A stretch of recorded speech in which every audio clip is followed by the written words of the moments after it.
नमस्कार, स्वागत है आपका सीधा सौदा में। सीधा सौदा यानी सीधे सीधे ट्रेड, आपको प्रॉफिट कमाने के लिए। लेकिन सबसे पहले नज़र डालते हैं देश दुनिया में कल क्या हुआ। कल रात में जब आप सो रहे थे तो अमेरिकी बाज़ारों में कमज़ोरी देखने को मिली। वहाँ पे cross the board profit booking लोगों ने की, तगड़ी प्रॉफिट बुकिंग की, चाहे वो टेक्नोलॉजी शेयर्स वाला इंडेक्स हो या इवन मेन बोर्ड हो उनका डाउ जोन्स हो या ब्रॉडर एक्सचेंज S&P हो, इवन रसेल, सब में प्रॉफिट बुकिंग हुई। क्यों हुई प्रॉफिट बुकिंग? उसका सबसे बड़ा कारण था कि इन्फ्लेशनरी प्रेशर बनता हुआ दिख रहा है। लोगों को चिंता है कि ये जो इन्फ्लेशन का इतना प्रेशर बढ़ रहा है, बावजूद इसके गवर्नमेंट बार बार कह रही है कि वो अभी इंतज़ार करेगी, कोई ऐसा स्टेप नहीं ले रही है। लेकिन मार्केट हमेशा 6-8 महीने आगे देख के चलता है, तो इसलिए उसको एक चिंता है। क्योंकि जिस तरीके से कमोडिटी प्राइसेस आप देखिए भाग रहे हैं, उससे एक तनाव बना और उसके कारण सभी एक्सचेंजेस में, सभी स्टॉक्स में अच्छी खासी प्रॉफिट बुकिंग देखने को मिली। और इसीलिए डाउ जोन्स ऊपर जो 300 पॉइंट था वो बिल्कुल फ्लैट बंद हुआ, नैस्डैक 2.5% नीचे बंद हुआ, रसेल 2.5% नीचे बंद हुआ और S&P भी गिरा। तो एक मुनाफा वसूली का तगड़ा session across the board America में देखने को आपको मिला। वहाँ की गैस जो पाइपलाइन है पेट्रोलियम वाली, वो शायद वीकेंड तक रिज्यूम कर ली जाएगी, साइबर अटैक की वजह से वहाँ रुक गई थी। कमोडिटी प्राइसेस की मैंने जिक्र किया, तगड़ी तेज़ी चल रही वहाँ पे। आयरन ओर में देखिए, कॉपर में देखिए आप, फेरस नॉन फेरस दोनों मेटल और प्रेसियस मेटल गोल्ड और सिल्वर में भी ज़बरदस्त तेज़ी है वहाँ पे चारों तरफ। और ये कंसर्न ग्लोबली है। तो कल इसके खिलाफ चाइना ने एक बड़ा स्टेप उठाया। उसके डालियन एक्सचेंज ने कहा कि वो अब से लेकर के नेक्स्ट ईयर अप्रैल मई तक के सारे फ्यूचर्स पे मार्जिन इंक्रीज कर रहा है और फ़ी बढ़ा रहा है, और ये आज से लागू हो जाएगा। तो उसकी वजह से दिन के दौरान तो ऊपर थे, लेकिन बाद में सारे जो फ्यूचर्स थे कमोडिटीज़ के, स्पेशली आयरन ओर के या दूसरे मेटल्स के, वो नीचे गए, रेड में जाके बंद हुए। तो ये जो एक आग लगी हुई थी प्राइसेस में, उसको कंटेन करने के लिए चाइना ने बड़ा स्टेप लिया। और ध्यान रखिएगा, चाइना वर्ल्ड का लार्जेस्ट कंज्यूमर है इन सब मेटल्स का, और वहीं से ये प्राइसेस ज़्यादातर ड्राइव होते हैं। तो इसलिए वो कदम काफ़ी महत्वपूर्ण माना जाएगा इस लिहाज से। कोविड के फ्रंट में आज बढ़िया खबरें हैं। हिंदुस्तान में कोविड का आप देखिए नंबर्स नीचे आए हैं, और मैं 30 दिन का डेटा ट्रैक कर रहा हूँ, वो रियली नीचे आ रहे हैं। रिकवरीज बढ़ रही हैं, एक्टिव केसेस घट रहे हैं। और टेस्टिंग को लेकर के अभी थोड़ी देर पहले बहुत सारे लोगों ने ट्वीट किया कि टेस्टिंग के नंबर ग्राउंड रियलिटी। लेकिन मैं आपको बता दूं, अगर आप 1 महीने का चार्ट प्लॉट करेंगे, एवरेज निकालेंगे, जो मैं देख रहा हूँ, टेस्टिंग को लेकर के कोई इशू नहीं है कि टेस्टिंग नहीं हो रहा, इस वजह से है। अगर ये नंबर जो हमको दिख रहे हैं उसी को ट्रैक करेंगे ना, तो उसके हिसाब से उसमें प्रॉब्लम नहीं है। यूके में अच्छी खबर है कि वहाँ 17 मई से ओपनिंग अप हो रही है। फाइजर की वैक्सीन बच्चों को लगाने के लिए यूएस ने ऑथोराइज कर दिया। तो कोविड के फ्रंट से थोड़ी राहत की खबरें हिंदुस्तान के लिए भी खास तौर पे। लेकिन जो मूड बिगाड़ा है चाइना ने, मेटल ने, ऐसे में स्ट्रेटजी क्या बनाए? आशीष जी, अब मुझे लगता है कि आपने अपनी टीम को रिजेक्ट कर लिया होगा। अब बताइए स्ट्रेटजी क्या बनाई आपने, क्या करेंगे? एक्चुअली मैंने भी रिजेक्ट किया। नहीं, कल रात तक तो मैं बहुत जोश में था कि लाला रिस्क है तो इश्क है, एग्रेसिव कॉल्स। आज सुबह थोड़ा पस्त पड़ गया सारा मामला। लेकिन आपने जो कोविड का नंबर्स कहे ना, वो कल रात में जब मैं रीड कर रहा था तब वो कन्विक्शन आ रहा था कि यार वो इकोनॉमी ओपनिंग वाले स्टॉक्स, जो डायरेक्ट इम्पैक्ट वाले स्टॉक्स, उन पे फोकस करूंगा। पर आज वो दिन है नहीं, तो इस हफ्ते किसी दिन उन स्टॉक्स पे बातचीत होगी। लेकिन आज तो शुरुआत में सिर्फ सेल ही है। और ये बात सच है कि ये जो सेल कर रहा हूँ, मेरे ख्याल से लार्जली हमारी टीम के रिटर्न्स के लिए ज्यादा कंड्यूसिव होंगे। शायद हो सकता है मैसिव गैप डाउन अगर इस तरह का हो रहा है 200 पॉइंट का निफ्टी पर, तो हो सकता है लोअर लेवल से फिर रिकवरी की शुरुआत हो। तो अगर रिकवरी आ रही हो तो उन सेल्स को छोड़ दीजिएगा। मुझे नहीं पता मार्केट ओपनिंग के बाद कैसे बिहेव करेगा, पर मोस्ट लाइकली 200 पॉइंट के गैप डाउन के बाद शायद लोग मौके ढूंढे खरीदारी करने का। एक पॉकेट को छोड़ के जिसको लेके कंसर्न्स एमिनेट हो रहे हैं वो चाइना से, उसको छोड़ के खासतौर पे स्टील, उसको छोड़ के बाकी पॉकेट्स तो मुझे लगता है धीरे धीरे करके वापस मोमेंटम पकड़ सकती हैं। लेकिन चलिए, क्योंकि मेटल्स की बात करी नीरज जी, तो 2 मेटल स्टॉक्स के साथ शुरुआत कर देता हूं। स्टील पे तो ऑब्वियसली डायरेक्ट इंपैक्ट पड़ता हुआ नजर आएगा, पर कुछ आपकी टीम में स्टील स्टॉक्स हैं, जो नहीं है उसमें सेल जैसे स्टॉक्स हैं जिनको छूने में थोड़ा डर लग रहा है। इस तरह की ताबड़तोड़ तेजी उस स्टॉक में आ रही है कि शायद हो सकता है आज ही वो हर निशान में वापस एंड हो जाए। तो मुझे लगता है वैसे इसका रब ऑफ अक्रॉस मेटल्स देखने को मिलेगा। तो है तो ये सारे स्टॉक्स बहुत तेजी में, तो हम उस तेजी के अगेंस्ट में खड़े हो रहे हैं आज सिर्फ ट्रेडिंग के लिए। हो सकता है एक प्रॉफिट टेकिंग का दिन बन सकता है। हिंडाल्को पहला स्टॉक, ये वो स्टॉक है जो कल भी 6-6.5% के उछाल के साथ कामकाज कर रहा था, पर चाइना के डेवलपमेंट्स ऑगर करते हैं कि शायद एक प्रॉफिट टेकिंग, थोड़ा सा कूल ऑफ होने का समय, एक्सेसिव स्टीम जनरेट हो रही थी इन सारे स्टॉक्स में, तो शायद एक दबाव वाला दिन हो सकता है। पर देखिए क्या स्ट्रेंथ है, ये कल का चार्ट है, पिछले कुछ दिनों का, पिछले कुछ महीनों का चार्ट देखेंगे तो लगेगा नहीं, क्या कहते हैं वो, ग्रेविटी डिफाइंग मूव्स चल रहे हैं इन सब स्टॉक्स में। लेकिन आज शायद हो सकता है ऐसा दिन जिसमें हल्का सा प्रेशर माउंट होता हुआ नजर आए। तो हिंडाल्को दबाव के साथ शायद कामकाज, लेकिन बहुत एग्रेसिव टारगेट नीचे की तरफ नहीं रख रहा हूं। और ये अगर गैप डाउन के बाद लोअर लेवल से रिकवरी आ रही दिख रहा है आपको, छोड़ दीजिएगा। दूसरा ऐसे ही एनएमडीसी है, लाइकवाइज बिल्कुल सिमिलर मूव्स हैं, बहुत तगड़ा मोमेंटम, कल भी उछाल, और सीएनबीसी आवाज के साथ दरअसल आपने जुड़कर वो उछाल को पूरा भुनाया है। एनएमडीसी वो स्टॉक था मेरे ख्याल से आशीष चतुर्मोता साहब ने बहुत पहले से पकड़ा था और रोज चैनल पे बात करते रहे और 200 तक पहुंचा दिया है। कोई शक नहीं कि मोमेंटम बहुत स्ट्रांग है, पर आज खबरों का सिलसिला ऐसा था कि शायद, और हो सकता है इस दबाव के बीच में आपको एंट्री पाने के मौके मिले, हु नोज, वो खैर एक्सपर्ट्स बताएंगे। लेकिन आज मूड बिगड़ा हुआ है, 195 तक के लिए थोड़ा सा प्रॉफिट्स ऑफ द टेबल जाते हुए नजर आएंगे। तो हिंडाल्को और एनएमडीसी, ये दो स्टॉक्स हैं जिनके साथ में शुरुआत कर रहा हूं।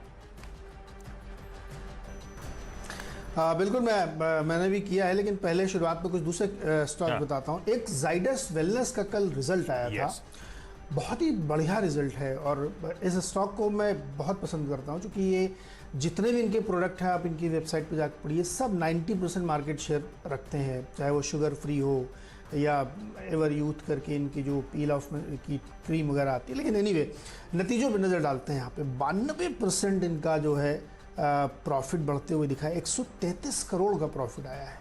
रेवेन्यूज़ में 27% की ग्रोथ है और मार्जिन 19-20 से बढ़ के 24% हो गया है। मार्केट के दौरान ये रिजल्ट आया था तो इसमें थोड़ी तेज़ी भी कल बनी थी, लेकिन मुझे लगता है कि ये अभी भी अंडर वैल्यूड है, री रेटिंग की ज़रूरत है। चूँकि मैंने इसको स्टडी किया इसलिए आपसे कह रहा हूँ, मोनोपोलिस्टिक बिजनेस है इनका अपने सेगमेंट में, और बहुत सारे नए प्रोडक्ट इन्होंने ऐड किए हैं अपने पोर्टफोलियो में। तो इस स्टॉक को डेफिनेटली आपको उसी नज़र से देखना चाहिए। थोड़ी आप भी पढ़ाई करिए, मैंने भी आपके लिए करके बताई है। ज़बरदस्त रिजल्ट है और ये सिलसिला कंटिन्यू रहेगा, इसलिए मुझे लगता है इस स्टॉक को रडार पर रखना चाहिए। हम लोगों ने शायद 1 साल पहले इसकी बात की, तब ये 1200-1300 रुपये में ट्रेड कर रहा था, जब एक फिल्म आई थी गणित वाली, तब मैंने कहा था कि इसको ध्यान में रखिए। और अभी भी ये देखिए 2100 रुपये पे ही पहुंचा है, हालांकि 70-80% गेन है, लेकिन स्टिल मुझे लगता है ये स्टॉक को जरूर खरीदना चाहिए। अब बात आती है मेटल्स वाली। देखिए मैंने रिजल्ट के दिन मेटल को, मैं टाटा स्टील को शॉर्ट किया था, मैं गलत पड़ा, स्टॉक वहाँ से 100-150 रुपये ऊपर आ गया है। लेकिन मेरा फर्म बिलीव है कि ये रैली सस्टेन नहीं करेगी। 10-10 साल 15-15 साल के ऊपर में चल रहे हैं। बुल रैली जो कमोडिटी की चल रही, मेटल की चल रही, उसके साथ मैं हूँ, लेकिन जिस हिसाब से प्राइसेस बढ़ रहे हैं वो मुझे लगता है एडमिनिस्ट्रेड है, यानी हेज फंड की तरफ से। आप दुनिया भर की रिपोर्ट्स पढ़िए, इतनी ज़बरदस्त बाइंग यहाँ पे देखने को मिल रही है कि जो कि कभी भी फिजल आउट हो सकती है। आप चीज़ को आप नहीं रोक रहे हैं, यानी आप डिमांड को नहीं कर्व कर रहे हैं, आप प्राइस कर्व करने की कोशिश कर रहे हैं। लेकिन इंटरडे ट्रेडिंग में कोई एक बहाना होता है जो गिरने के लिए होता है, हमें लगता है कि वो दिन आज होगा। हो सकता है कि इसमें गैप डाउन हो तो आपको मौका ना मिले, या मैं गलत भी पढ़ सकता हूँ, मैं इस बात को रिकॉग्नाइज कर रहा हूँ। लेकिन मेरा बिलीफ है कि ये जो मेटल्स की रैली चल रही ना, दिन दूनी रात चौगनी, ये कहीं ना कहीं जाके तेज़ी से फिजल आउट होगी। तो इसलिए मुझे लगता है कि टाटा स्टील में बेच के चलना चाहिए। 12 साल के हाइस पे चल रहा है, 1216 पे। JSW स्टील और JSPL वैल्यूएशन एकदम स्काई रॉकेटेड है, जो कि जस्टिफाई नहीं करते इनको। तो मैं लगता है इन तीनों ही स्टॉक्स में बेच के चलना चाहिए। JSW स्टील के लिए 725 का टारगेट, JSPL के लिए 475 का टारगेट, और टाटा स्टील के लिए 1190 का टारगेट। ओह, तो स्टील का तगड़ा तड़का है, सब में बिकवाली करने के मौके। आज तो खैर वाकई दबाव के साथ शायद इन स्टॉक्स में कामकाज होगा, पर आगे भविष्य क्या है, ये सवाल का जवाब मिलेगा अगर आप ये जवाब ढूंढ लें कि ये कमोडिटी की साइकिल है कि कमोडिटी की सुपर साइकिल है। सुपर साइकिल है तो फिर तो रोके ना रुकनी, और साइकिल है तो मोमेंटरली करेक्शन सीरियस आते हुए शायद आपको नजर आए। अच्छा, ग्रासिम अगला स्टॉक। अब क्योंकि कमोडिटीज की हम लोग चर्चा कर रहे हैं, तो ग्रासिम में कल भी आपने नोटिस करा होगा अपने प्रीवियस पीक के पास जाके ये स्टॉक अटक रहा है। कल के अच्छे ट्रेडिंग सेशंस में भी ग्रासिम का स्टॉक मेरे ख्याल से आधे % के दबाव के साथ कामकाज कर रहा था, यही रीजन था, और क्लियर कर अटकने के संकेत आ रहे थे अच्छे बाजार में। और आज तो खैर एक प्रॉफिट टेकिंग का दिन, तो मुझे लगता है ग्रासिम में शायद दबाव के साथ, ग्रासिम में क्या, वैसे कई सारे सीमेंट स्टॉक्स दिग्गज जो थे कल अटक रहे थे, अल्ट्राटेक जैसे कि, ग्रासिम जैसे कि, पर ग्रासिम वो स्टॉक है जिसमें मुझे लगता है 1400 तक के टारगेट्स नीचे की तरफ। स्टिक स्टॉप लॉस आप लोगों की स्क्रीन पर, और थ्योरी हर स्टॉक के लिए वही है, गैप डाउन के बाद थोड़ा सा मुश्किल हो सकता है ट्रेड करना, वाकई 200 पॉइंट का अगर गैप डाउन आ रहा है तो आपको फिर स्क्रीन को वॉच करना है, उसके बाद फ्रेश ट्रेड्स देने। ये प्रीवियस डेज क्लोज के बेसिस पे टारगेट्स और स्टॉप लॉसेस आपकी स्क्रीन पर हैं। दो बैंक्स दबाव अक्रॉस द बोर्ड आना है, और हाई बीटा, मुझे लगता है बैंक्स में सेलिंग का दौर शायद देखने को मिले, और वो इंडिकेटिव था भी। अगर आपने यूएस के सेशन को नोटिस करा हो, हमारे जो एडीआर लिस्टेड है उनको नोटिस करा हो, तो बैंक्स में वीकनेस के साथ ही ट्रेड हो रहा था। एचडीएफसी बैंक पहला, जिसमें शायद, और एचडीएफसी बैंक पिछले कई समय से अपने रीसेंट हाई से करेक्ट होने के बाद इन्हीं लेवल्स के आसपास कंसोलिडेशन, थकावट के संकेत, 1395 तक के टारगेट्स के लिए यहां पे अप्रोच करने के मौके तो शायद हो सकता है आज 1400 के नीचे स्लिप होने की तैयारी कर रहा हो। और एक्सिस बैंक अच्छा मूव, गजब के नंबर्स के बाद, नंबर्स से पहले ही स्ट्रेंथ, जब आईसीआईसी बैंक के नंबर्स आए थे तभी वो स्ट्रेंथ नजर आई थी, और एक्सिस बैंक के नंबर्स के बाद तो मेरे ख्याल से प्रॉफिट टेकिंग की शुरुआत हुई थी, थोड़ा अटका था, और मुझे लगता है आज भी शायद एक्सिस बैंक थोड़े दबाव के साथ ट्रेड करता हुआ नजर आए। तो कमोडिटीज में मैंने मेटल्स की बात करी, उसके बाद सीमेंट में शायद दबाव की बात करी, और अब बैंकिंग एज अ स्पेस। ये कुछ चुनिंदा पॉकेट्स हैं जो शायद इस गैप डाउन में दबाव के साथ ट्रेड करती हुई नजर आई। बस हो गया सेल। नीरज जी, आप अपनी टीम पूरी हो गई क्या आपकी डिपेंडेबल तक सारी? नहीं, मेरा पांचवा बाकी, मैं पांच डिपेंडेबल एक साथ बताता हूँ, क्योंकि दोनों एक ही सेगमेंट के हैं। बिल्कुल आप सही कह रहे हैं कि पांच जो है गैप डाउन हो तो उसी हिसाब से ट्रेड करना चाहिए। लेकिन अब मैं अपने फेवरेट सेक्टर की तरफ लौटता हूँ, फार्मा और हॉस्पिटल सेक्टर, जहाँ पे बिल्कुल अविरल रैली चल रही है और चलेगी। अब इसमें एक छोटा सा हॉस्पिटल है, आर्टेमिस मेडिकेयर, जो गुरुग्राम में हॉस्पिटल चलाते हैं, और ये अपोलो टायर्स की प्रमोटेड कंपनी है। कल इनके रिजल्ट्स आए थे।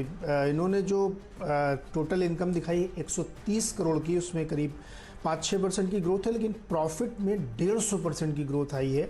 5.5 से बढ़ के 12.5 करोड़, नंबर्स बहुत बढ़िया आए हैं। छोटी कंपनी है, कई सारे छोटे छोटे हॉस्पिटल्स चलाते हैं, लेकिन मेरा मानना है कि इस सेक्टर है, उस सेगमेंट में जिस तरह की रैली बनी है ना, वो बहुत सिग्निफिकेंट है। इससे फ़र्क नहीं पड़ता कि आप बहुत बड़ी चेन चलाते हैं। कोवाई मेडिकल जो केरल वाला है, वो सिर्फ 2 हॉस्पिटल चलाते हैं, उसके बावजूद उनका वैल्यूएशंस और उनके प्राइसेस देखिए, तो इसीलिए इसको चुना है। छोटी कंपनी है, लेकिन हमें लगता है अच्छे रिटर्न देगी। और डिपेंडेबल में मेरा यही है, अपोलो हॉस्पिटल्स, इस पर भी नज़र रखिएगा। बहुत ही बढ़िया रिटर्न कंपनी कमा के आपको दे रही है। मुझे ध्यान है, अब देखिए 3325 हो गया, हमने इसको 3000 के आसपास बताया, उससे पहले 24-25 में बताया। अब ये लगातार रोज बढ़ते रहते हैं। कई बार क्या होता है, फार्मा स्टॉक्स एक दिन चलता, फिर अगले दिन वो कूल ऑफ होता है, 10 रुपये नीचे मिलेगा, तो आप घबरा जाते हैं, अब तो ये डाउनवर्ड चलेगा। कतई कोई चांसेस नहीं है यहाँ पे। तो डिपेंडेबल के तौर पे अपोलो हॉस्पिटल में खरीदारी करके चलिए। 3360, 3400 तक के टारगेट है इसके। तो फार्मास्यूटिकल तड़का तो खैर मेरी टीम में भी है। अब क्योंकि सारे के सारे बाय हैं तो उन सब की बाद में बात करूंगा, लेकिन डिपेंडेबल के तौर पे एक्साइड इंडस्ट्रीज, बैटरी मैन्युफैक्चरर, अपने पीयर के प्रेशर्स का फायदा मिला इस कंपनी को, रह के तेजी दिखाने की कोशिश कर रहा है, और अभी भी ऑफ हाइज ट्रेड कर रहा है। 220 के मेरे ख्याल से हाइज थे, और ये 180-185 के जोन्स पर अभी भी ट्रेड करता हुआ।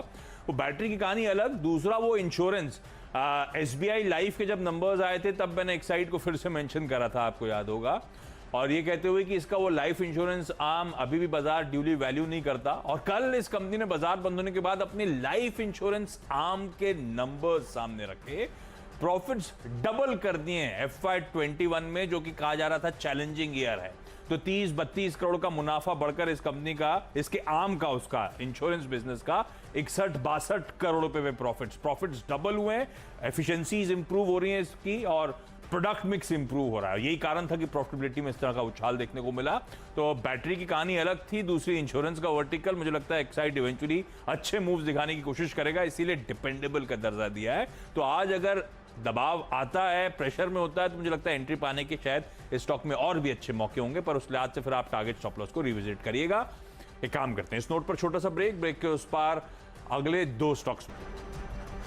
स्वागत है एक बार फिर से आपका सीधा सौदा में, और अब बारी है फ्री हिट और पिंच हिटर की। और फ्री हिट पिंच हिटर के तौर पे हमारे पुराने फेवरेट खिलाड़ी फार्मा सेक्टर्स के लॉरस लैब को हमने यहाँ पे रखा है, माफ़ कीजिएगा, कैडिला को यहाँ पर रखा, लॉरस फ्लावर नीचे बताएंगे। कैडिला को रखा है यहाँ पे।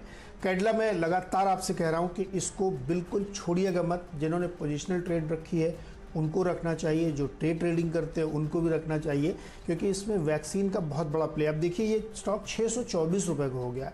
लगातार मैं आपको बता रहा हूँ ये 5 रुपये 10 रुपये ऊपर चलता है, कभी 2 रुपये नीचे आता है, फिर 10 रुपये ऊपर जाता है। 624 पे ट्रेड कर रहा है और अभी इनकी वैक्सीन आई नहीं है, जो इस महीने आने की संभावना है। क्राइसिस आप देख ही रहे हैं कि किस तरीके से है। सरकार हाथ पैर मार रही है लेकिन कुछ काम चल नहीं रहा है। मॉडर्ना फाइजर की इंपोर्ट करनी है लेकिन हो नहीं पा रही, टाइम लगेगा। कैपेसिटी एक्सपेंशन नहीं, तो जिसकी बनी उसकी चलेगी। और मुझे लगता है कि यही सबसे बड़ा इस कंपनी के लिए लाइफ टाइम का गेम चेंजर होगा। तो कैडिला को छोड़िएगा मत। आज भी इसमें खरीदारी की सलाह है, खरीदारी करिए। 635 का इंट्राडे टारगेट। और डॉक्टर रेड्डीज़, ये भी वैक्सीन प्ले है, स्पुतनिक का प्ले है, तरह तरह की दवाइयों का प्ले है।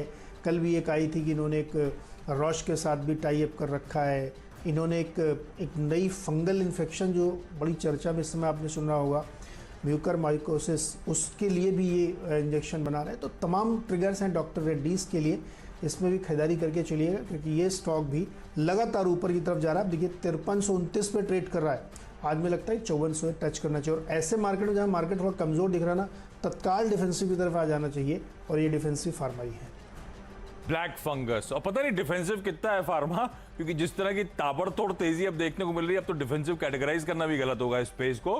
हाँ, ये है कि बहुत तगड़ी स्ट्रेंथ दिखा रहा है। अच्छा, 2 फार्मास्यूटिकल फार्मा रिलेटेड स्टॉक्स आपकी स्क्रीन पर आएंगे। पहले मार्क्सन्स फार्मा। तो कल आपको याद होगा, ये अब नीरज जी ने जो फार्मास्यूटिकल्स के वो दिग्गज थे, और कल मैंने स्पार्क लिया था टीम में, आपने नोटिस करा होगा, और गजब का मूव स्टॉक पे बना था। मैं फार्मा में भी हाई बीटा जो कैरेक्टराइज हो रहा है उसकी तरफ मूव कर रहा हूं। तो मुझे लगता है आज ये स्टॉक अच्छा मूव दिखाना चाहिए। और वैसे ये सारे pharmaceutical stocks including Marksans pharma जो आपकी स्क्रीन पर है, डेली नए 52 हफ्तों के हाईज क्लॉक करते हुए नजर आ रहे हैं। ये कंपनी क्रैम्स ऑफर करती है ग्लोबल फार्मास्यूटिकल कंपनीज को। ग्लेनमार्क फार्मा, ग्लेन सदाना, उनके भाई मार्क सदाना की मेरे ख्याल से ये सल्दाना की ये कंपनी, मुझे लगता है अच्छा मूव ये भी डिलीवर करता हुआ नजर आएगा। फार्मास्यूटिकल का तड़का आगे भी है। सोलारा एक्टिव, इस स्टॉक को पहले भी लिया था, तब मेंशन कर रहा था कि इस स्टॉक को रडार पे रखिएगा। अच्छी company, pure play API company, अच्छे मूव्स देने की तैयारी कर रही है। और कल एक लार्ज ट्रेड हुआ था, वॉल्यूम बड़े होंगे, लार्ज ट्रेड आपने नोटिस करा होगा।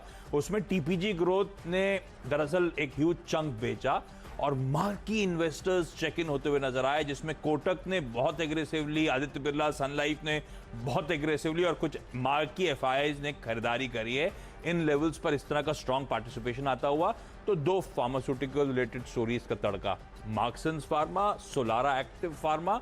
ऐसे ही ब्रेक के उस पार एक और स्पेसिफिक पॉकेट है खाने पीने वाली, उसका तड़का लेकर आऊंगा। लेकिन इस समय छोटा सा ब्रेक के उस पार हम दोनों की टीम्स के बचे हुए 2 स्टॉक, हम दोनों का आपस में एक दूसरे की टीम से पसंद क्या रहा है उस पर बातचीत, और फिर एक क्विक रैप अप हमारे सीधा सौदा के लाइनअप्स का।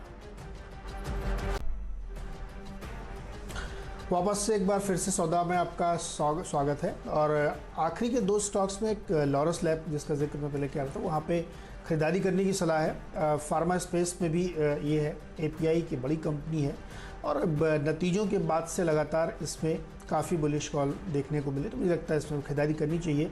कंपनी की ग्रोथ ट्रैजेक्टरी बहुत ही ज़बरदस्त है। जब भी मौका मिले पोर्टफोलियो के लिए भी खरीद लीजिएगा। अदरवाइज ट्रेडिंग के लिहाज से आज का टारगेट होगा इसका 510 रुपये का। अब आखिरी का एक स्टॉक है, केमिकल कंपनी है दाईचाई करकारिया। इसके रिजल्ट्स जो है ना बड़े ही तूफ़ानी दिख रहे हैं मुझे। मुनाफा इन्होंने चौथी तिमाही में 3 गुना बढ़ा के किया है, 116 करोड़। पहले 56 करोड़ के लॉस में थे, वहाँ से बढ़ाया। और साल दर साल आप देखेंगे तो 6 करोड़ के लॉस से बढ़ा के 116 करोड़ किया है, यानी 18-19 गुना इन्होंने प्रॉफिट बढ़ाया है। और टोटल इनकम में 40% की ग्रोथ देखने को मिली है। मुझे लगता है कि नंबर बहुत अच्छे हैं। केमिकल कंपनीज वैसे ही आउट परफॉर्म कर रही हैं, और ये स्पेशलिटी केमिकल कंपनी है, एग्री में है, मेडिसिन में है, टायर में, पेपर में, तमाम तरीके की स्पेशलिटी केमिकल बनाती है, जापान के साथ टाई अप इंडिया में। तो मुझे लगता है इस स्टॉक को रिजर्व रखना चाहिए, नतीजे बहुत अच्छे हैं, बहुत बढ़िया रिटर्न दे सकता है। हाँ, तो 2 खाने पीने वाले स्टॉक्स आपने देखा है किस तरह के अब मूव्स आ रहे हैं। तो वो जो थीम थी ना, रोटी, कपड़ा और मकान, एकदम सटीक जा रही है। हाँ, मकान में थोड़ा सा अभी वो बारिश का सीजन आने वाला है, थोड़ी सी वो सीलन आई है। बाकी टेक्सटाइल बड़ा स्ट्रॉन्ग कर रहा है, और वो रोटी में सारे स्टॉक जिनकी बातचीत हुई, पॉकेट्स बड़ा आउट परफॉर्म कर रही हैं। कल भी शुगर में बड़ी अच्छी तेजी थी। तो चमन लाल सेठिया, ये वो राइस मैन्युफैक्चरर जिसकी आमतौर पे चर्चा कम होती है, एलटी केआरबीएल वगैरह की बातचीत हो जाती है, इसकी नहीं होती क्योंकि लोगों के रडार पे कम रहता है सबसे बेहतर वैल्यूएशंस अपने पीयर सेट के मुकाबले, सबसे बढ़िया रिटर्न रेशियोज। रडार पे कम इसलिए रहता था क्योंकि सिर्फ बीएसई लिस्टेड कंपनी थी। कल से ये कंपनी एनएसई पे लिस्ट होने जा रही है, तो मुझे लगता है ज्यादा लोगों के रडार, ज्यादा लोगों की कवरेज पाएगी। इसको रडार पे रखिएगा। 103 ऑड लेवल्स पर कल का क्लोज था, तो टारगेट स्टॉप लॉस स्क्रीन पर आते हुए वेडनेसडे से लिस्ट हो रही है। शुगर एज अ स्पेस, और उसमें वैसे गजब का मोमेंटम है। टेलविंड्स हम जानते ही हैं, है तो रेगुलेटेड स्पेस, तो फिर शुगर क्यों चल रहा है? इसीलिए वो चल रहा है भाई कि इथेनॉल की तरफ जो कोजन से जो कमाई हो रही है, इथेनॉल से जो कमाई हो रही है, वो गजब की कमाई हो रही है इन तमाम कंपनीज की। ब्राजील और वो बड़े बाजारों में जो प्रोडक्शन रिड्यूस हुआ है, उससे एक्सपोर्ट मार्केट्स लुक्रेटिव हो रहे हैं। तो कई सारी टेलविंड्स बन गई हैं स्पेस को लेकर, और इथेनॉल के इतने सारे प्लांट्स, ऑयल मार्केटिंग कंपनीज और एग्रेसिवली बाइंग करती हुई। और पहले क्या होता था दिक्कत कि चीनी बिकती थी, 6-7 महीने में रियलाइजेशन होता था। जब से ओएमसीज खरीद रही है इथेनॉल, हर महीने रियलाइजेशन होता है। साइकिल इंप्रूव हो गई इन कंपनीज की, तो बहुत कुछ पॉजिटिव्स हैं। तो शुगर में आप अपना बेट लीजिएगा, शक्ति शुगर, क्योंकि अच्छे मोमेंटम में सारे स्टॉक्स हैं। छोटा टिकट साइज का सिर्फ इसलिए मेंशन कर रहा हूँ। वैसे मेंशन करने के पीछे एक और रीजन है। कल 1:30 बजे शुगर की चर्चा कर रहा था, तो गावा जी ने इस स्टॉक पे दाव लगाया था और बड़े एग्रेसिव टारगेट्स दिए थे। तो मैंने कहा फिर शुगर में चुनना है तो गावा जी पे भरोसा कर लेता हूँ। आप लोग की स्क्रीन पर ये स्टॉक खरीदारी करने का मन। नीरज जी, आज तो मिक्स है, सीधा सीधे सौदे नहीं है, कुछ सीधे बाइंग है, कुछ थोड़े बहुत सेल है। कहाँ जाना चाहेंगे? मैं आपके एक्सिस बैंक के साथ जाना चाहूँगा। देखिए, अगर मार्केट करेक्ट होता है या जो संकेत अभी एसजीएक्स निफ्टी से दिख रहे हैं, तो बैंकिंग में डेफिनेटली दिखेगा, क्योंकि मेटल तो एक ऑब्वियस खबर है, सामने है, लेकिन बैंकिंग स्पेस में फिर वो सब लोग पुरानी खबरें निकालना शुरू करेंगे कि मोरेटोरियम के लिए एक पीआईएल फाइल हो गई है सुप्रीम कोर्ट में कि इस बार भी दीजिए। तमाम तरीके की सीएमआई की रिपोर्ट्स आ रही है, 1.5-2 करोड़ लोग बेरोजगार हो गए, ये सब खबरें निकल के आनी शुरू हो जाएंगी। तो इसलिए मुझे लगता है कि अगर गिरावट देखने को मिलेगी तो बैंकिंग स्पेस उसमें से अछूता नहीं रहेगा, और एक्सिस बैंक शॉर्ट का परफेक्ट कैंडिडेट बन सकता है। मुझे लगता है कि यही कैप्टन चॉइस है। आप मेरी टीम देख के बताइए क्या पसंद है। टिकल आप दाव लगा रहे हैं, और इतने मेरे ख्याल से अब तो महीना भर हो गया दाव लगाते लगाते आपको सटीक पड़ रहा है। पर उसमें सबसे बेहतर वो कैडिला। कई खबरें आ चुकी हैं, कुछ खबरें हम डाइजेस्ट कर रहे हैं, कुछ बड़ी खबरें अवेटेड हैं, इसीलिए कैडिला सबसे ज्यादा स्वीट स्पॉट पे अभी भी चल रहा है। मुझे लगता है कैडिला हेल्थ को रडार पर रखिएगा। कोई भी मौके मिले इस स्टॉक में अभी भी लगता है कि पोजीशन बना कर रखनी चाहिए। फार्मा में चुनिंदा स्टॉक्स पे अभी भी सीरियस कन्विक्शन आ रहा है, उनमें से एक आपकी स्क्रीन पर। चलिए, मेरी 10 की टीम सीधा सौदा की आप लोग की स्क्रीन पर आएगी। एक मिक्स्ड है, बहुत दिनों बाद सेल का तड़का भी स्क्रीन पर है, और सेल में लार्जली कमोडिटीज और बैंकिंग स्टॉक्स। आज जिस तरह के गैप डाउन के इंडिकेशन से, एक बात ध्यान रखिएगा इन सेल पे, उस पिटाई के बाद, गैप डाउन के बाद अगर स्टॉक्स लोअर लेवल से रिकवरी दिखाएं तो इन ट्रेड्स को माइनस कर दीजिएगा, मत लीजिएगा। हिंडाल्को, एनएमडीसी, क्योंकि मेटल्स पे शायद एक सीरियस डेंट, लेकिन ये स्टॉक्स गजब के अप मूव में, पर हो सकता है खबरों के बीच में आज थोड़ा सा दबाव, प्रेशर माउंट होता हुआ नजर आए, कुछ प्रॉफिट्स ऑफ द टेबल जाता हुआ नजर आए। ग्रासिम कल ही इंडिकेशंस दे दिए थे कि अपने पीक्स के आसपास अटकने के इंडिकेशंस थे, और अभी भी वैसे ध्यान रखें इन तमाम कंपनीज ने Q1 के पेन को प्राइस में कैप्चर नहीं करा है Q1 में, क्योंकि वॉल्यूम्स पे डेंट आना है। But obvious HDFC bank, axis bank, क्योंकि शायद बैंकिंग वीकनेस के साथ ट्रेड करे। एक्साइड इंडस्ट्रीज डिपेंडेबल था, और आज खास तौर पे इसके लाइफ इंश्योरेंस बिजनेस के गजब के परफॉर्मेंस, प्रॉफिट्स डबल होने के चलते इसको मेंशन कर रहा हूं। फार्मा का टरका आज फिर स्क्रीन पर। मार्क्सन्स फार्मा, इस स्टॉक को रडार पर रखना है, अच्छे अपमूव की गुंजाइश। सोलारा एक्टिव फार्मा, कल लार्ज ट्रेड्स में मार्की इन्वेस्टर्स इसमें और चेक इन होते हुए नजर आए। चमनलाल सेठिया कल वेडनेसडे से एनएसई पे लिस्ट होने की तैयारी, और लास्ट में शक्ति शुगर, शुगर का तड़का, एक स्वीट एंडिंग आज के थोड़े पेनफुल सेशन की। शुगर में अपमूव शायद देखने को मिले। जी हाँ, मेरी टीम में भी आपको खरीदारी के साथ साथ कुछ सेल साइड के स्टॉक्स भी मिलेंगे, और सेल साइड के स्टॉक्स में खासतौर पे टाटा स्टील, JSW और JSPL हैं। स्टील स्टॉक्स, क्योंकि चाइना में जो एक्सचेंज रिस्ट्रिक्शंस लगाएं, खबर वहीं से निकल के आ रही है, और इसीलिए हमें लगता है कि जो कि बहुत चल चुके हैं तो प्रॉफिट बुकिंग होगी। देखिए बुल रन है, इसमें कोई शक नहीं, मैं भी उसको मानता हूँ, लेकिन बीच बीच में प्रॉफिट बुकिंग आती है। जैसे IT स्टॉक्स अमेरिका के देखिए क्या हो रहा है, वहाँ पे इतनी ज़बरदस्त बुल रन के बावजूद वहाँ प्रॉफिट बुकिंग पिछले 7 दिन से हो रही है। तो मुझे लगता है कि कहीं ना कहीं नंबर इनका आ सकता है, इसलिए स्टील में सेल कॉल है।